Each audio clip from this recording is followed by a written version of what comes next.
โอเคน้องๆ呢น้องๆรอ看的เกาหลี游戏就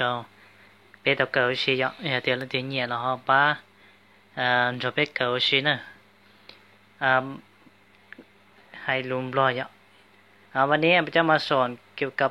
พยัญชนะภาษาเกาหลีเนาะพยัญชนะภาษาเกาหลีก็มี19ตัวเท่านั้นมันบ่ได้หลายเนาะมีแต่19ตัว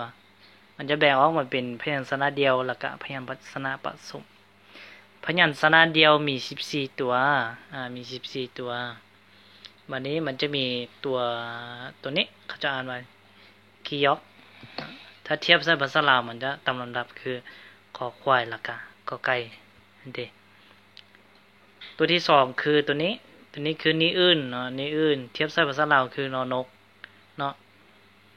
ตัวนี้คือที่กึดเทียบใส่ภาษาลาวคือทอทุงและนอเด็กนะอันนี้รีอื่นเทียบใส่ภาษาลาวคือตัวรอแล้วก็ตัวลอลิงนะตัวที่5คือมีเทียบใส่ภาษาลาวคือตัวมอหรือมอแมวนั่นเองเนาะตัวที่6คือพี่อึบคือตัวพอผูแล้วก็บอแบเดตัวที่7คือชีอดคือเสียงคือเสียงเบาเนาะคือเทียบใส่ภาษาเราคือ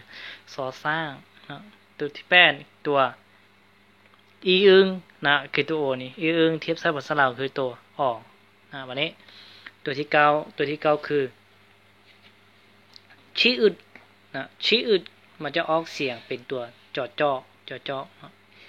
ตัวนี้จะเป็นชีอึดคือตัวอย่างตัวชอช้างนะภาษาไทยจะเป็นชอช้างนะเรียกว่าเป็นภาษามงก็เป็นตัวชอเนาะตัวชอ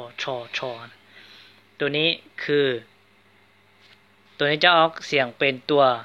ขี้อึกนะขี้อึกจะเป็นตัวคอควายแล้วก็คอไข่นะตัวนี้จะเป็นตัวที่อึดเทียบใส่ภาษาลาวคือตัวทอตัวคือเล็กโรแมง2คือตัวพี่อึบเทียบใส่ภาษาลาวคือตัวพอเนาะตัวนี้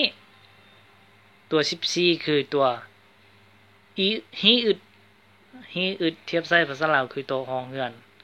เนาะพยัญชนะตัวเดียวตัวนี้แล้ววันนี้มาเบิ่งพยัญชนะผสมมันก็บ่ได้หลายมีแต่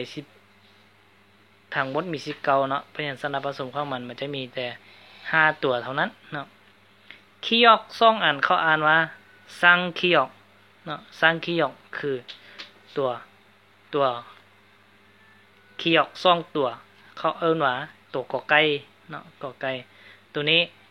ที่กึด2ตัวมันจะเป็นตัวตอเนาะพี่อึบ2ตัวจะเป็นตัวปอชิโอด2ตัวจะเป็นตัวสอสร้างหรือสอเสือเนาะตัวนี้ชิโอดมันจะเป็นตัวจอเนาะคลิปนี้มีแต่ซ้ำนี้แล้วสบายดี